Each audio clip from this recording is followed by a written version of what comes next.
The fact is, we had 4 dead Americans. Was it because of a protest, or was it because of guys out for a walk one night who decided they'd go kill some Americans? What difference at this point does it make? The committee's labors to uncover what happened prior, during, and after the attack matter. It matters to me personally, and it matters to my colleagues. Scenes from 2 emotional hearings on Benghazi, including one this week. Let's introduce our roundtable. George Will, Washington Post columnist Ruth Marcus, General James Cartwright, former vice chairman of the Joint Chiefs of Staff, and ABC's chief White House correspondent, John Karl. John, you broke the story this week of the emails. What's the fallout? Well, clearly there's a credibility question that the White House has to deal with because this directly contradicts what they have said about this. But, Martha, you mentioned in the interview with Senator Reid that the White House has tried to have it both ways, both saying that they immediately called it an act of terror and saying they couldn't do that in these talking points because they couldn't prejudice the investigation.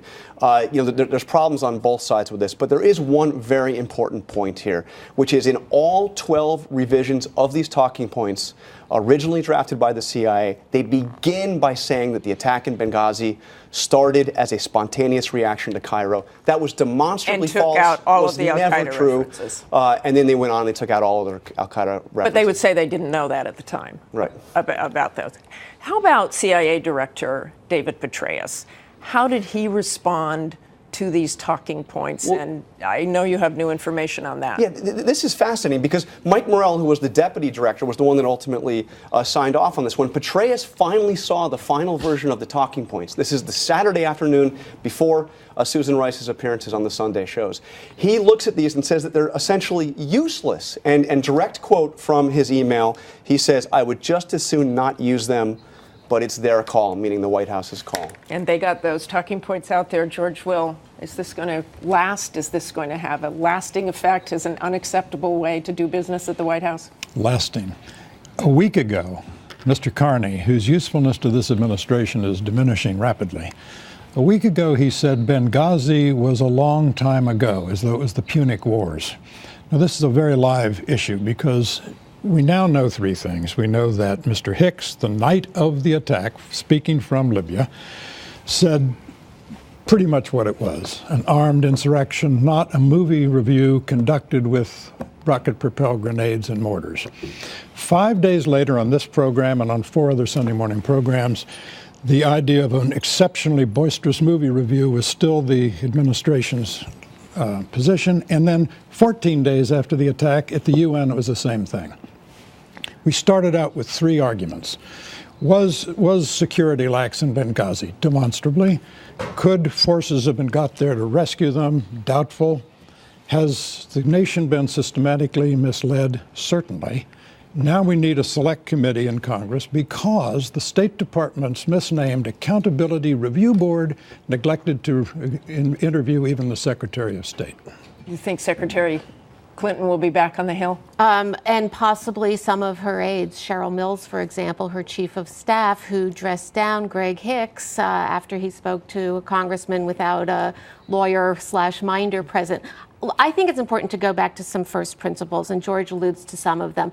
The real scandal here is what that Accountability Review Board found, which is that security was grossly inadequate and that there were systemic failures of leadership. The notion that this is an impeachable offense, I thought Senator McCain was right in saying that rhetoric has gone way, way too far. So there's a real scandal, and then there's a manufactured scandal. And by manufactured, I mean that the White House has given the building blocks of the manufacture to its opponents. I don't understand what it was thinking when it failed to understand, failed to say act of terror clearly, failed to get the story straight. And then the comments by Jay Carney that, as you say, are demonstrably false, that no single syllable was changed except for this one word. Not true. General Cartwright, I want to ask you some practical questions here, because one of the things the committee looked at, or the review board rather, was whether they could have gotten assets in there, whether they could have gotten airplanes in there. You heard Senator McCain say, why didn't they just shoot a fighter jet over the area to warn them? Was that feasible? And if not, why not? It probably wasn't feasible. I don't know the exact conditions, but to get an aircraft ready, to get crews ready, to get maintenance people out, you don't just walk up to one of these and put the keys in. To provide ordnance for those aircraft so they could at least defend themselves, and then to find the route down there, get the clearances to go in, et cetera. That's a day or two of activity. So we've heard a couple of different estimates from a couple of hours. That's the flight time to get there. And then we've heard 9 to 20 hours to have the aircraft actually make it. That's talking about getting them ready and getting people actually in a position. But is there something to be said that they didn't have anything ready in an area like Libya, in an area that was still hot? And I think that's where the review committee, Mike Mullen and Tom Pickering, took a look at, were the measures that were available at the embassy itself sufficient? And then were the measures of the forces that could come to the aid of some kind of an infraction, whether it be an IED and an explosive device, or whether it be an attack on the embassy or its people.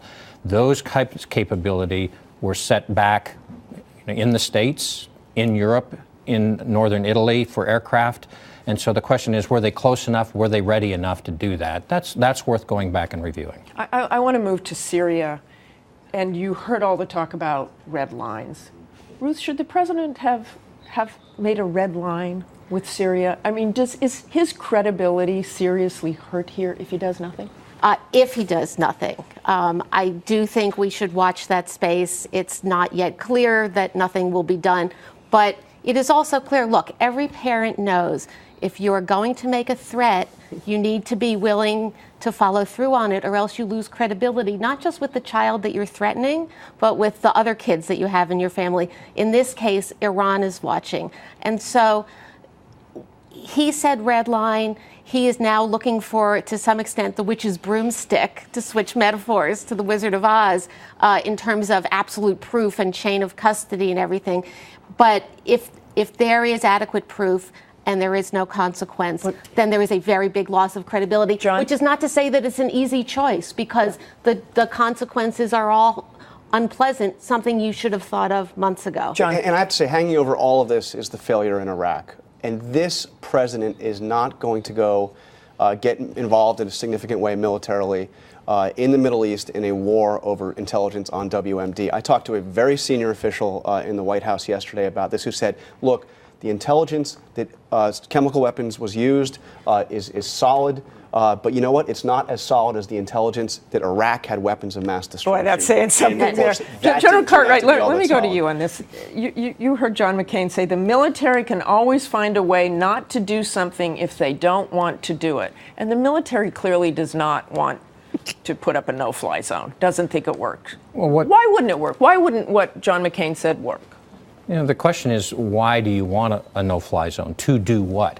A no-fly zone in and of itself is probably not going to change the dynamic drastically. The no-fly zone, if you could in place one, and you were willing to take the risk of doing it. And sometimes when you're trying to stop the killing, you have more killing. You have more killing. And so they might be able to reduce the amount of offensive air that Assad is able to muster against the rebels. That would be potentially what a no-fly zone could do. But a no-fly zone might enable, and I think this is where Senator McCain's going, getting rid of runways, getting rid of air defenses, et cetera. But that's a slippery slope. If you convince Assad that slippery slope, George? It is. I mean, it seems to me you're absolutely right that there's an illusion here that a superpower can tiptoe on little cat's feet into a sectarian civil war and not change the dynamic fundamentally and not become a chief protagonist. As soon as we intervene, we are the chief protagonist.